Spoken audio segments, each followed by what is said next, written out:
Decent, that's Yeah. what we are. We've been there last 3 years, really.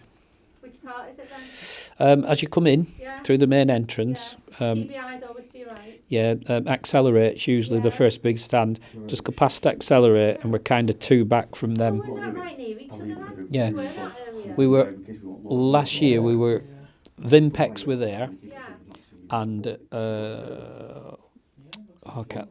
one at BA sets. No, not Draeger. The other BA set, not Draeger. I know Vicky at Draeger. They were there a year before as well. Oh, it's gone out of my head. But yeah, there. Yeah, that's good. All right. Okay. So, do you want me to give you some guidance with what we're saying anyway? Yeah, just whatever you like. So, obviously, anything that we ask, you need to just put back into the response, rather than, because we won't be on it at all. Any questions that any of us want to ask, and just tell your story as best you can. Okay. If you need. I mean, what we're gonna These get two from know. it is we might take clips out of it where it'll start with use this wipe. This is this. We might use the full, if it's 10 minutes, we might publish the full 10 minutes and just let people read, like reading a book and educate, and we might just take little snippets out of it if that's. I have got a model waiver form I was meant to ask you to sign. No, it's fine. Yeah, it's fine. You do that I yourself, get it. don't you? Yeah. You needn't worry about that. There's no issues with that. I won't be here if I had an issue with that. I know. You know. Yeah. okay. So it's just what you've told us. Yeah. Your history. You can talk about what you do now as well and plug yourself. Or if you want to do something about yourself while the camera's here. No, it's fine. Yeah, It's more about like I say, it's telling this story, isn't it? That's Yeah. that I'm passionate about that, really. You know. Yeah.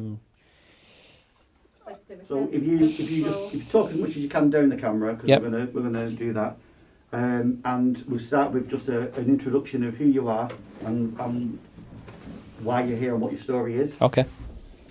Whenever you're ready. We're rolling now, so. All right. Okay. So I'm John Lord. I joined Lancashire Fire and Rescue Service. It was Lancashire Fire Brigade back then, in 1979. As an 18-year-old, no real understanding of what lay in front of me, but I did enjoy it from start to finish, and that's an unqualified success, really. I loved the job. But one of the things that came out as the years went by was, if you will, the unknown effect of what firefighting and other incidents brought in terms of unknown hazards. And so what I'm really passionate about now is trying to educate the new generation of firefighters to the risks that come out post-fire in terms of what we dealt with and what we do to keep ourselves clean coming back from incidents. I'd been aware through quite early doors, 2 of my friends, one who I joined with and one who I've known since 1984, both got testicular cancer quite early in their careers. And then as we progressed through, starting to see other firefighters start to succumb to cancers. In 2011, when I retired, very quickly, I finished in the February, and my wife was diagnosed with lymphoma, non-Hodgkin's lymphoma. Now, it's perhaps something that's not often thought of, is that the wives and girlfriends of firefighters are the ones who are picking up the T-shirts, their overalls, their work clothes and doing the washing. And it'd be interesting to see whether there was a link in terms of families of firefighters and the effect that dirty clothes has, because you could come into the house and the house would stink from whatever fire I'd been to, and that was me underclothes, not the overclothes, not fire kit that were washed at the station.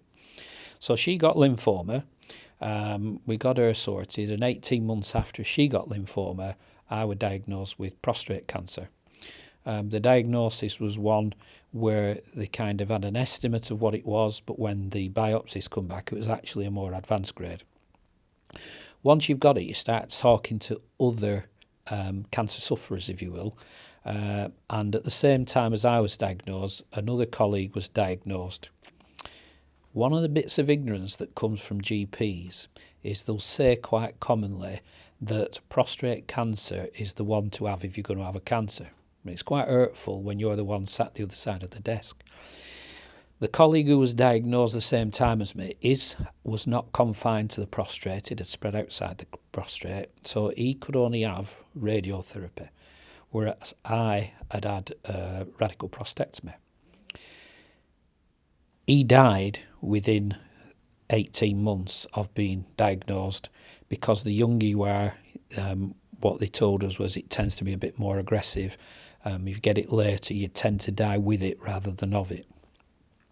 But what happens with that then, a colleague of mine in the photograph that we've been talking about, and I'm quite happy for you to show that, he was diagnosed prior to me retiring, and talking to him after I come back from a Gold Command course in London, the shock of my life that he was diagnosed as a terminal condition. They give him a prognosis of 2 years with drugs, but he actually only lasted for 5 months.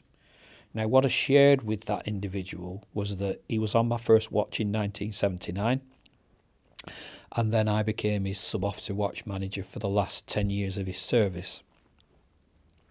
Nowhere in those early days did we really consider, when we were going into buildings post-fire, so dropping ceilings, knocking things down, turning things over, chucking things out the windows. Car fires in the 80s was a scourge. 5 or 6 car fires on a weekend night was very common. Going in right amongst them, nobody ever considered wearing BA sets, and to be honest, the culture at that time was probably if you wore one, you would have been, had the mickey taken out of you. And as we moved forward and I became a boss in a position where I could look after the guys more, we didn't follow what the service order said about it's on the officer in charge's instruction. If my guys felt they needed a set on, they had a written, from me that they could just put a set on, and we put the procedures in place then. I think what we missed is just how often in those early years we didn't wear breathing apparatus other than going in doing the initial firefighting.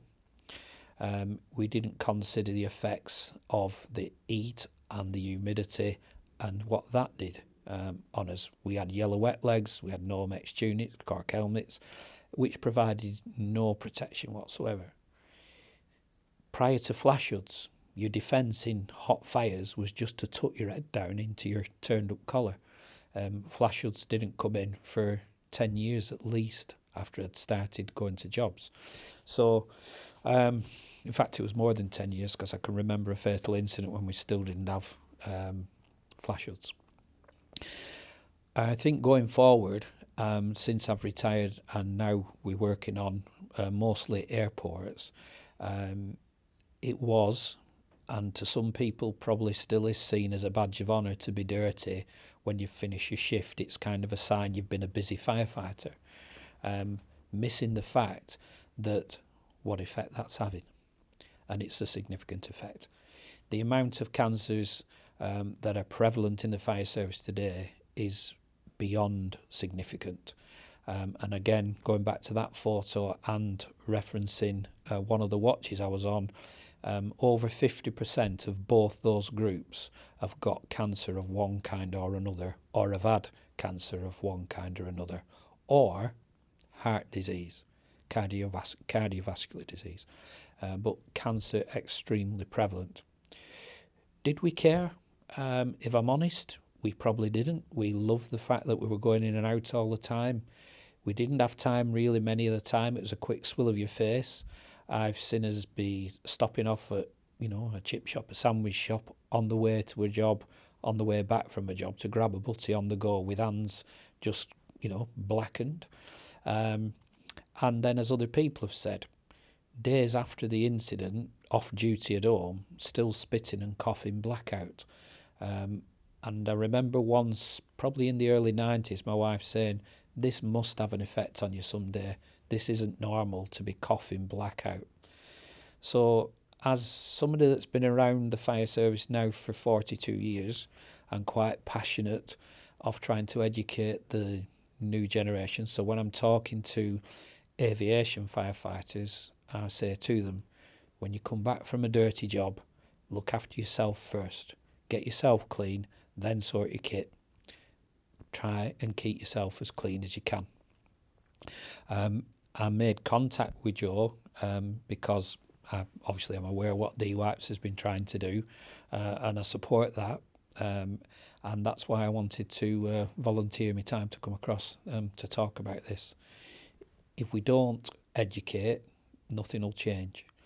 You shouldn't be getting onto the back of a fire engine where it stinks from the last 3 jobs you've had and think that's okay, because really it isn't okay. You go down the route of diesel extraction systems on stations as a prevention of carcinogens going back into the early 90s, and we miss the connection of what was actually happening to us in terms of what goes in through the skin. We believed that because we didn't wear BA, it was what we were breathing in. Nobody considered the effect of what we're absorbing through those areas like the neck and the groin. And we didn't really pay any attention to that. So in the grass season, where we'd be really busy out on jobs, you'd come home and your legs would be black. And just a fact, you might not have known this one, but I met a guy in Singapore who was a wildfire officer. He was a section leader, a smoke jumper in Alaska. And they used to jump in the head of the fire, and they'd be in field for 3 weeks at a time on the big fires. Self-sufficient, camping overnight. They didn't wash, because he said if you took your clothes off to wash in a stream, the mosquitoes would eat you alive. And so their protection was to sit round a campfire at night, as black as a lump of coal, and only when they come out from in field after 3 weeks would they get washed. The statistical numbers of testicular cancer in those smoke jumpers is astronomical. Absolutely astronomical. The amount of people that he had lost to it or had been diagnosed with it was off the scale. So worldwide, that movement of trying to raise the awareness, raise the level of awareness, I think is really, really important. So I do applaud what Joe's trying to do with DeWipe, and I'll keep pushing the message as much as I can. Is that okay? Good so far. Yeah. And dig into any bits a bit more? Technical side or? Yeah, I've got me old. Yeah, I've got me them old ones. Have you got to use the ones that you've got on your LinkedIn? Did you say? Yeah, there's stuff on there. Yeah, I mean, it's. And there's a couple of fire pictures. Yeah. Like Blackburn. Yeah. Yeah, well, that one that's on there, that were McKendrick and Wade, that, and it was a carpet warehouse, and it was an unusual one. It was a Wednesday. I have a really good memory for time backwards. Don't ask me what I did yesterday, but I can tell you what I did 40 years ago. And what was unusual about it was a carpet warehouse. It was the size of a football field. And it started in a machine at the back of the warehouse. And a lady working in an office like this, the toilets were upstairs. So she walked out of her office and she remembered looking down the factory because she was looking for somebody, that she wanted to speak to. Anyway, she went in the toilet. And by the time she come out, she couldn't get out. They had to rescue her out of a window on the first floor. The whole factory went in the time that she'd been into the toilet. So, thing about what's peculiar about Lancashire and Greater Manchester is we have a lot of big mills. So mill fires were a staple diet. Cotton mills, mills that had been converted, and you'd spend hours in them. On jets, no BA, and the generation who were my old end. So if you think of me now, 42 years since I joined, 32 years after I finished, the guys who were 30 years in when I was joining at 18 in 79 were soldiers in Second World War. They were veterans at Second World War. They were people who, I've met people who were firemen in the Blitz. And they'd been finished 5 years, and they'd come in and having a brew with you, And I remember being in a mill in Ramsbottom, and it was a jute factory, and we were in this basement, and the smoke is literally, as thick as nowadays. You wouldn't be in there without BA. And I was on the jet, and he was stood at the side of me, and the old guys knew tricks, how to sort of breathe around the jet. and the chief fire officer at the time and the divisional commander were coming in to have a look at what were going on. Now, them again, they were from a smoke eating generation. It was, you know, that's what we're called, smoke eaters. You know, it was you know, it was quite common to say, oh, he's a right smoke eater. He said to me, do you remember Noble Branch, or did you not have them? Yeah. So on the Noble Branch, the front collar, you could put it onto a fan spray, but keep your straight stream. Well, we had that to create a smoke barrier around us. He said, just wind the outer collar in to take that away. He said, it'll bring the smoke down and they'll sod off. You know, that's how he described it to me. You know, so the old N used to teach you tricks, but you didn't think there was anything wrong with that. No.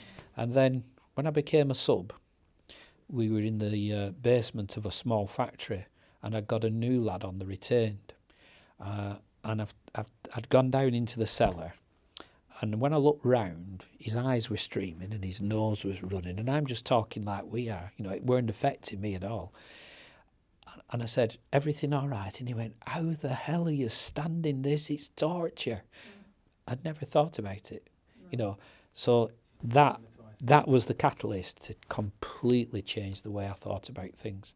You know, I just thought, I've just turned into what they were, and I don't want to be that, you know, subconsciously, you know. But it is seen as a badge of honour, you know. There are inner city stations who are busy, and it doesn't matter how busy you are, because it only needs that one fire that's got that, you know, that bit of nasty going on. And it's the changes in the world. That's the other side of life. You know, we had a position paper published, I think it was about October, November, that restated and reclassified the effect of carbon monoxide and hydrogen cyanide in post-fire products. And they've lowered the threshold limit values on them now because they'd overstated it before. Well, nobody ever talked about that. Nobody ever mentioned the effect. They did on carbon monoxide. And you talk about hydrogen cyanide in different ways, but it's only when you became asthma that you became more aware of the effects, you know, on the body. But I think every fire officer's got a duty to look after the youngsters that are coming through, because there's a different attitude, as you'll have seen too. I think that's good to have, Mike, that statement there. Yeah. Are you recording that now? He's recording anyway, yeah. Yeah, right. yeah, just cut a bit, yeah. It's just on, but yeah. It is you've got to have a passion, haven't you? You know, the saying I say to all the airport guys that I work with, so the danger with the airport guys is that they don't get lots of working jobs, certainly buildings. They get lots of jobs, but not buildings. And their risk is different. You know, if you look at what the airport's called triple MS, which is man-made mineral fibres, they've got processes in to protect them from that. It's other agencies around them that perhaps don't. But if you will, the hydrocarbon side of life, it's in their nature to protect themselves. But the generations from the 60s and 70s, so my station officer joined in 1964, that generation were brought up by a generation, as I say, who were wartime fire officers. So they passed on their habits, and then you sort of dilute some of them, and gradually you get to a point where now you can't really tell, because the PBI Gold and stuff like that, it performs different. You know, you've got now where they're wearing different kit for RTCs to structure fires, you know, whereas ours was just, you wore the same thing. We only had 2 tunics. That's the other thing to remember. We only had 2 tunics and 2 pair of wet legs. So if you went out on flooding calls, and you might have done 10 or 15 flooding calls in a night shift, you were putting your feet into boots that were just wet from the last job. I remember doing a school, and it was a science lab, and we'd had a quite a significant house fire just before it, and the house fire was a full burnout, so my tunic was completely and utterly soaked through. So I'd hung it at the side of the appliance under a big gas heater, and the bells went. So I jumped on the truck and completely forgot that my tunic was back in the appliance bay. So I ended up having to say to the driver, Alan, who was the same size as me, I need to use your tunic. And it's like, yeah, fine, you know. So I put his tunic on, put my set on, crawled into this science lab at this school. I'm like washing around with a jet, putting the fire out. Unbeknownst to me, I'm splashed with all kinds of acids off the shelves, not big amounts, just little sample jars. I give him his tunic back, it looked like Swiss cheese. It's got that many holes burnt into it, you know, from, you know, just little things like that. And again, when I talk to the generation now, and there's people far busier than me back then, there were stations that were far busier than we were. I think my busiest night for wares, I wore 6 times. 6 BA jobs, separate ones, night shifts of 25, 30 calls in the busy seasons. So you were in and out of your fire kit all night. So sometimes not getting out of it, even driving in it, you used to just keep the wet legs on and just take your right boot off because they're an automatic. Just put your right boot in the middle and just drive in your sock, So, just a different world. But hopefully, with what you're trying to do, and if we keep saying the message long enough, we'll start getting people to change the mindset of it. It's not good to be dirty. Simple as. Do you think officers are aware of the risk to firefighters? No, I think they're getting there, but I think there's still a way to go. I think what's happened with it is we've kind of took our eye off the ball in terms of you've got people going out doing ops assurance, looking at the competence of people, but not looking at... The example I'll use with that is we'll talk about analytical risk assessment, but we're actually not checking the quality of them, and we're not putting the right training in to make sure the person who's doing them is actually competent to be doing them. I've asked the question in the last 3 weeks, 3 times now of different people, what they believe the National Operational Guidance means when we're talking about analytical risk assessment being competent. Now, everybody thinks it's competent firefighter. My interpretation, and that's what guidance is, how you interpret, it should, in my mind, mean competent to identify the hazards and risk on that particular type of incident. Not your competence as an operational firefighter, but as if I go to a rail incident, surely the quality of the analytical risk assessment I do depends on how well I understand the hazards and risks that's in front of me at that rail incident or at a water incident.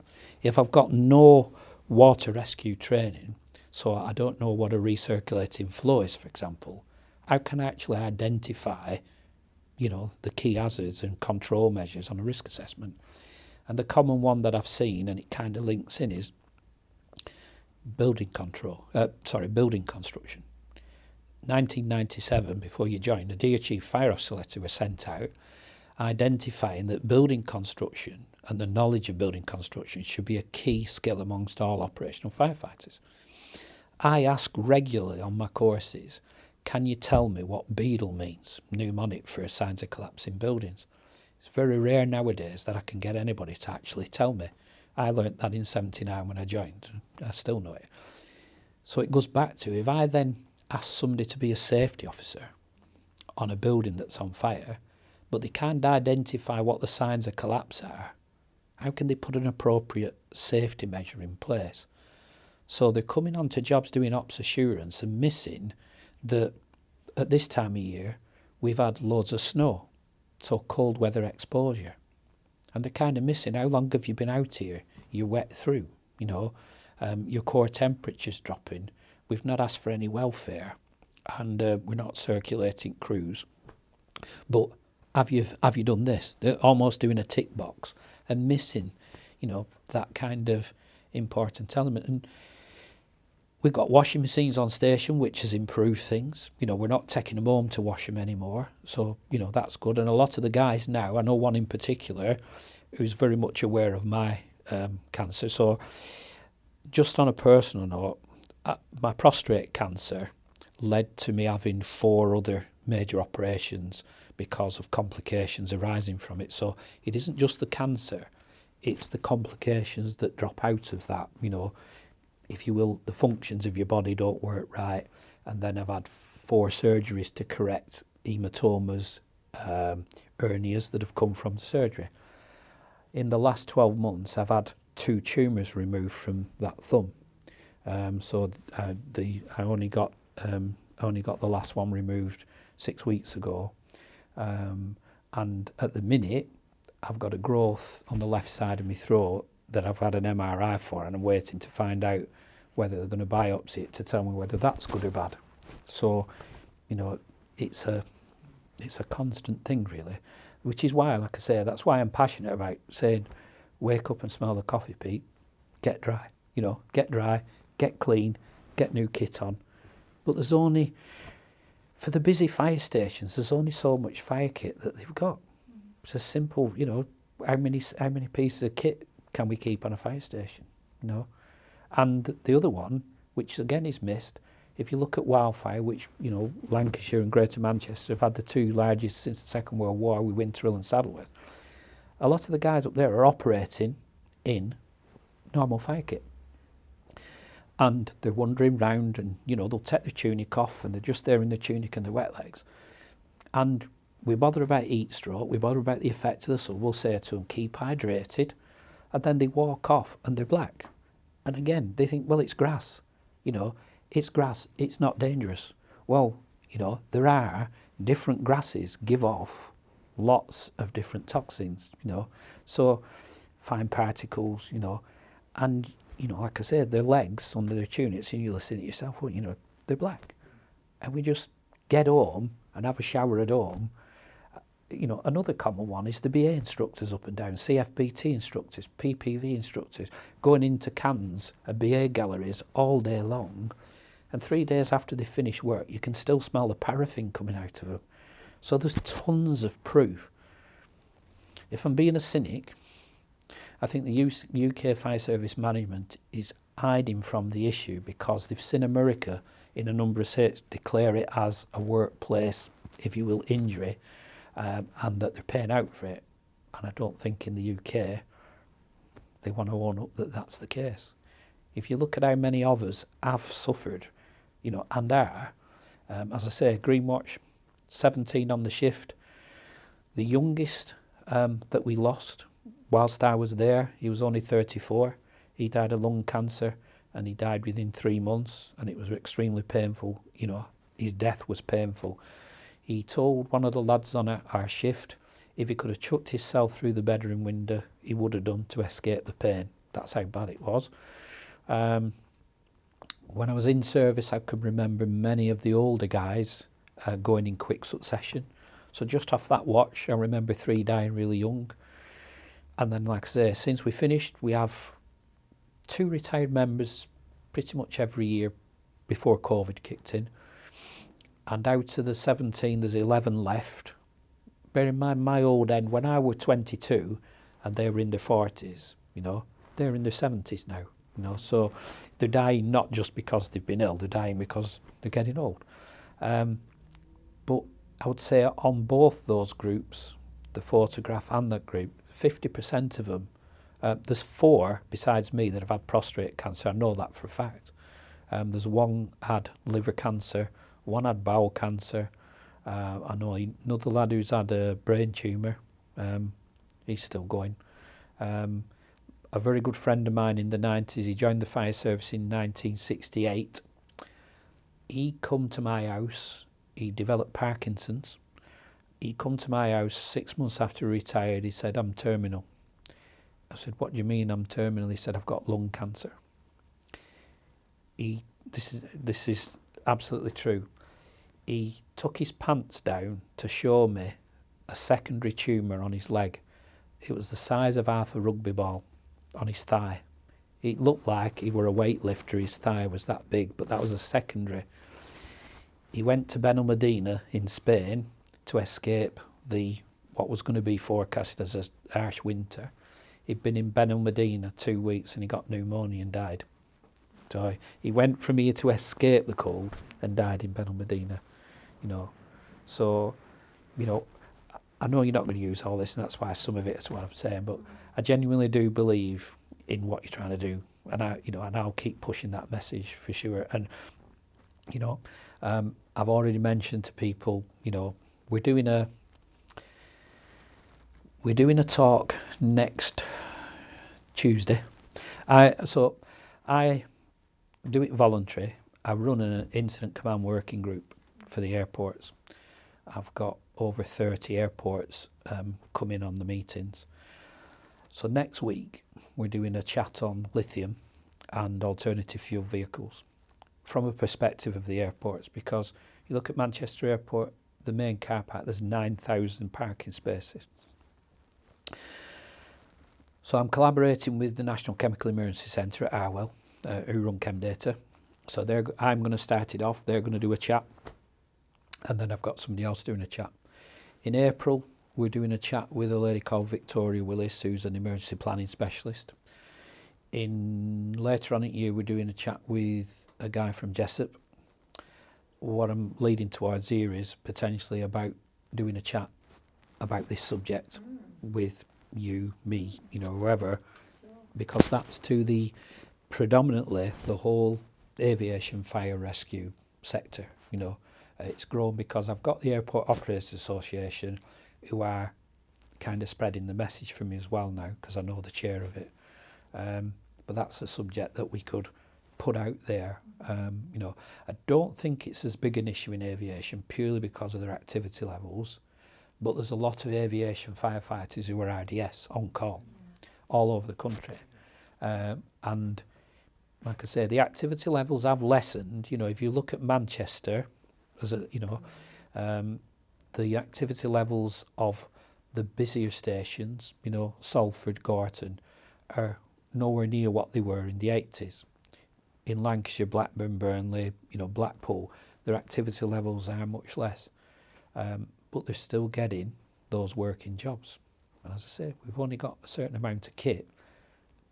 So you're going to turn out and you'll have done it, dirty, wet kit. Get on the truck, it still stinks. You're eating, standby, you're driving to standby and the kit's there in the back stinking. Or you go on watching duties, turning over on a farm or whatever it is, and you're wet through because somebody's whacked you with a jet, and you're still stinking. So. Thanks, John. All right. You, Stuart, was there anything you thought the message could be, anything else could be said? The most powerful one was when you said about basically 5 out of the 10. That's way above average, isn't it? I've just got one other point to make, actually, which you've just reminded me of something. I'll talk to camera on it. Okay. So, can I just get you that way a little bit? Sorry, Jim. Yeah. That's it. One of the most startling, given that I've researched everything about prostate cancer, because when I was diagnosed, I didn't know anything about the Gleason scale. I didn't know anything about PSA. I didn't know how PSA worked and how it was an indicator and everything else. So I've done loads of research on it. But I ended up joining a group on Facebook, which is Firefighters with Cancer. And it's like a support network on Facebook, to firefighters. One of the most startling things about it is how many cancers. There's cancers on there that I've never heard of. And there's also a number of people who've got multiple cancers. Now, if this thing in my throat comes back, I could be one of them. But there are people in there, and there's one guy in particular, he's got 3 different cancers on the go. And if you look at the message if you're going to put a message out in relation to prostate cancer, for example, amongst firefighters, the general understanding is if you're under 45, it's testicular. Over 45, you start to climb. But over 50, everybody over 50 should be making sure they get checked regularly on their PSA. Now, lots of doctors are really loath to do it. A guy who was an ex-area manager in Kent asked me what my symptoms were. Well, mine come around because I'd had a benign enlarged prostate, and they were just keeping an eye on it. Now, they hadn't checked me for 2 years. So my GP had said, you know what, we haven't done a blood test, we'll do it. They did the blood test, and the normal PSA range should have been around 2. And he rung me up the day after, he said it's 20. The cancer, if you will, level that they have to refer you to a cancer specialist for further tests is 10. So that's what kicked me into the system. Once I were in the system and I'm meeting people, I go on to this forum and I come across a guy whose PSA was over 1,000, but he had cancer stage 4 in lots of places. The friend of mine who his doctor wouldn't give him a PSA test. This is absolutely true story. His doctor wouldn't give it him. He said, it's overrated. He said, well, a friend of mine has been diagnosed and I've got similar symptoms and I would like a PSA test. And he said to him, right, I'll compromise. He says, what we'll do is I'll do an examination. It's not pleasant what the examination is, but as soon as he'd done it, he said to him, I don't need to do a PSA test on you. I can tell you now, he could feel the cancer. So many different ones. People just need to be vigilant. And that's got to start by looking after yourself when you come back from jobs. Get clean. Do you think cost is all organic? That's Yeah. what you mean, Yeah. So you've got wood and things like that. Nowadays fires, you've got these printers, computers, furniture sprayed with A little bit. non-flammable. Do you think that could be causing the different cancers? No, but The different PAHs? yeah, that's the thing. They haven't kind of got a grip of polycyclic hydrocarbons in terms of You said that every well. effect. Well, they haven't got that thing, have they? The links. I just know from Facebook, the group I'm on Facebook, and there's people on there who firefighters will know. There's one on there in particular that I think pretty much every firefighter will know. Do you remember the Christmas cards?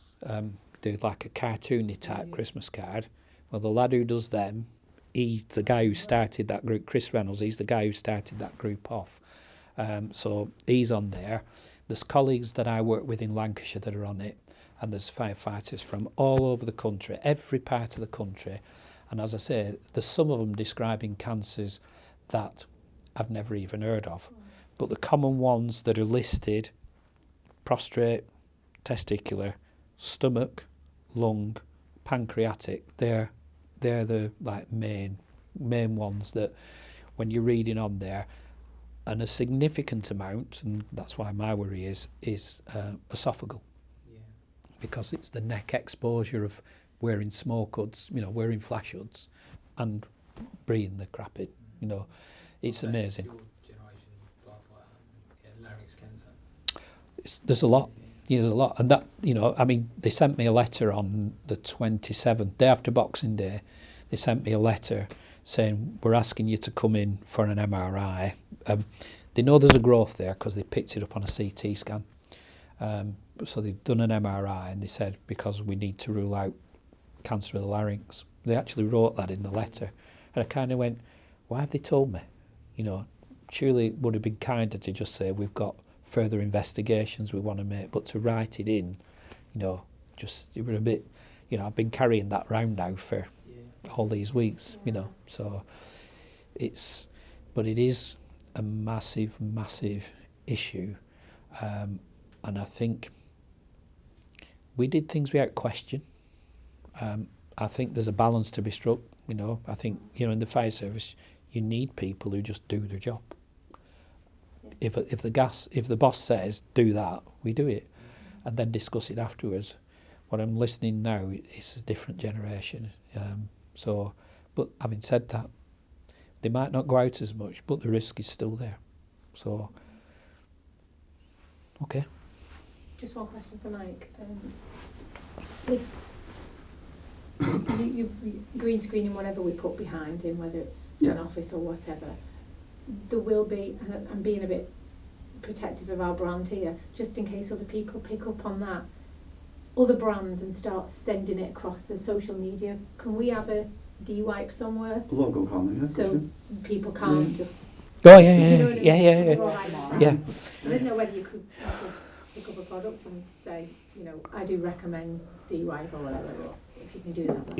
You can, at the end of the day, if you put in any promotional blurb out, you can just put that on anyway. You know, Yeah. you can send it. I'll sign it even. You know, I know that people will come back to me because I know Fire Service College have signed up to Lion and into. They've gone to. Is it Lion Wipes?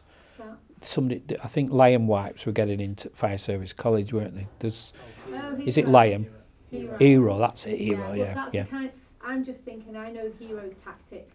They would use our work Tactics and your engineering, work. yeah. They would do that Yeah. themselves. So I just wanted to make sure. But what I'm saying is, if you want to send something to me, you know, I'll put my signature on. I'm not bothered. I'm I know.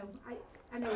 you're local to me, I know. and that's one And I'm thing, really you grateful know. as well So for- Your background can be the whole DeWipe logo. Do you know what I yeah, mean? if It's we not. wanted. It can be a wall. It can be a. me anything. Okay. Yeah. I just Yeah. that's good. As long as we're sort of. You can watermark across the Yeah. video. Yeah. Just there's loads of Yeah. things that you can Make put it so in they can't place. use it. Did you want to Yeah. say anything about your company? About No, it's fine. No, it's not about me.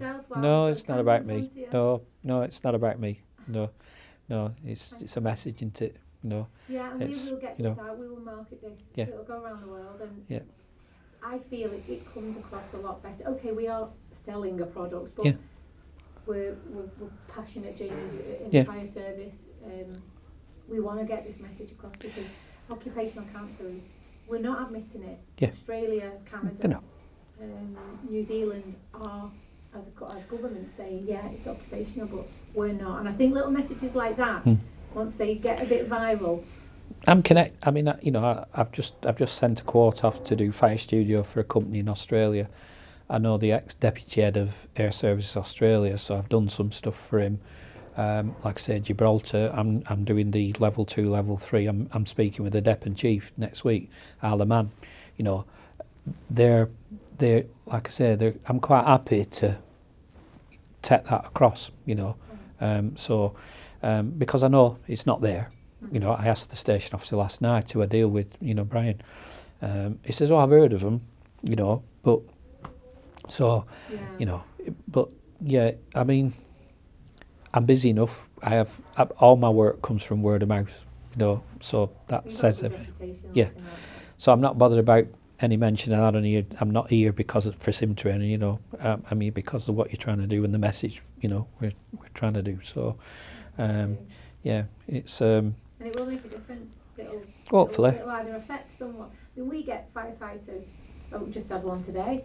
Can I buy some myself in my kit bag? Yeah. You know, we don't really want to do that because Yeah. it's one little orders. We'd rather the fire service get them and do it. But I'm happy to get it out if they're protecting themselves and thinking of themselves. Yeah. It's a good mentality, isn't it? What we called him who worked for Alistair, I can't remember his name. The lad who were working for Alistair at Turberg. Oh, Ray. Ray, Ray, yeah. yeah. Ray approached me at Emergency Services Show and at a conference at the airport. And I said, yeah, you know, and he knows the people in the aviation, but Yeah. they see him as a salesman. That's, Exactly. you know, Yeah. and that's, you know, they see me. I can't show you it now, but I can show you. I have one particular clip which I use on my level 1 and 2 course, which is a fatal house fire, and I was the station commander on it, and it's unique because the woman comes head first out the bedroom window, you know, on film, so it's absolutely the most powerful video you could imagine. But what I use it for is I was 3 weeks into acting up. I've been on the trucks for 25 years as a watch manager and a firefighter and that.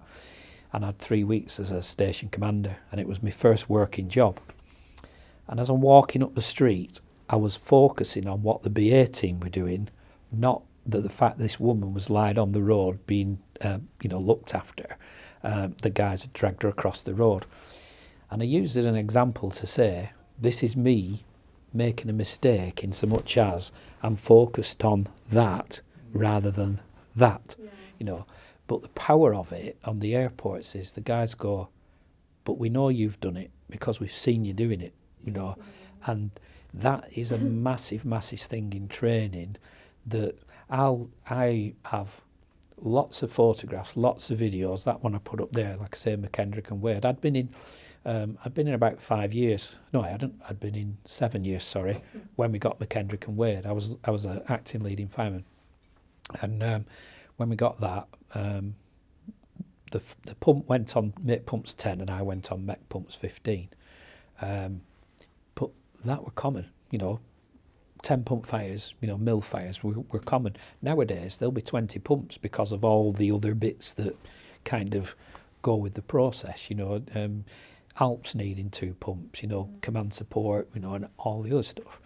That one near your house, did you see the fire last year when we were in lockdown in Newtonley Willows in Oh, yeah. Warrington? Yeah. That was right over your garden. Yeah. Straight Yeah. on our ends, the- And the Yeah. amount of resources were had to go there. I think there was There's loads. services. Yeah, that's right. There's loads. The lad who ran my recruits course, who shared the room with me, he did 30 years at Warrington on Red Watch. Did Gary? But the point I'm trying to make is, the airports listen because Andy, who's doing a course with me today to London City Airport, Andy joined with me in '79. Now, just to give you a background on him, which is why, my whole team are really experienced. Andy joined with me. Most of his career is spent at Blackburn, which is Lancashire's busiest station. But as well as that, he did 25 years deploying to every major earthquake overseas from 1985 to 2012. So his last deployment was the Fukushima, the Japanese tsunami. The one before that, he was a team leader at ISAR, was the 80 earthquake. He's been made a Freeman of the City, I think it's in Armenia, because of work on 88 earthquake there. He's been all over the world. So it's not just local authority fire that he's bringing experience of. It's that side as well, and Talking about multi-agency work in there. yeah, exactly. That's it really. And he showed me a photograph of. You've all seen the pictures of the Japanese tsunami. Yeah. We all have. You do not get it, until you see his photographs. 2 pictures in particular. He said he went to it was the only brick built, if you will, hotel in this town, and 2 miles in every direction there was nothing else left. It was stuck up like that. There was nothing else left, and on the top floor of it, it's 5 stories. On the top floor was a tide mark where the water had got to, and next to the tide mark there was a body upside down, twisted around a girder. And he said that the Japanese government had said they didn't want them to recover it because it was they wanted to do it in their ways. All they had to do were geotag them, so locate them, etc. But he said the highest point, I'm sure he said it's something like the depth was 125 feet of water. Yet you don't get that. When you watch it on telly, you don't get that, so, but yeah. Okay. Yeah, well, come out All the right. nights, you must be red hot. No, it's all right. Okay, Take this so off. hot. Give you a recorder back. I have one similar. There you go. Thanks a Thank you very lot. much. All right. Well, thank Okay. you. Do you want All right. some water? Do you want a bottle of water? No, I'll scoot back. Are you sure? Yeah, I've got to shut the guys all are finished.